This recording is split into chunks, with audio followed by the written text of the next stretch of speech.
നീ എവിടെ പോയി കിടക്കാണ് പകല് മുഴുവൻ? ഒരു നേരത്തെ ഓൺലൈനിൽ കാണാനില്ലല്ലോ. ഏട്ടനെ അറിയാവുന്നതല്ലേ, എനിക്കിവിടെ അങ്ങനെ ഫ്രീഡം ഒന്നും കിട്ടാറില്ല സംസാരിക്കാനായിട്ട്. ഇപ്പൊ തന്നെ ഞാൻ ആരും കാണാണ്ട സംസാരിക്കണേ. എനിക്ക് ഫ്രീഡം ഉണ്ടായിട്ടാണ്. ഇപ്പൊ വൈഫ് കുളിക്കാൻ പോയ നേരത്താണ് നിന്നെ ഞാൻ വിളിച്ചോണ്ടിരിക്കണ. കേക്കോ സംസാരിക്കണത്? ഇല്ല, അതൊരു 1-2 മണിക്കൂർ എടുക്കും. വെറുതെ തേച്ചൊരച്ച് കുളിക്കാന്നേ ഉള്ളു, കാര്യമൊന്നുമില്ല. നിന്നെ കിട്ടിയ പിന്നെയാണ് അവളേക്ക് എടുത്ത് കിണറ്റിലിടാൻ എനിക്ക് തോന്നണത്.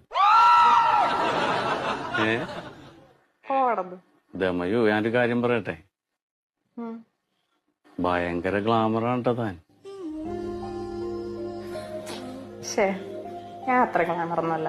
എനിക്കിപ്പോ നീ വന്നേ പിന്നെ നിന്നെ കണ്ടോണ്ടേ ഇരിക്കണം, സംസാരിച്ചോണ്ടേ ഇരിക്കണം. ബാക്കി എല്ലാവരോടും എനിക്ക് ദേഷ്യമാണെന്ന്. ഈ ലോകത്ത് എന്ത് നടക്കണ്ടെന്ന് പോലും എനിക്കറിയാൻ പാടില്ല സത്യത്തില്. ഞാൻ എന്റെ ഭാര്യനോട് മുണ്ടിയിട്ട് എത്ര ദിവസമായി നിന്നെ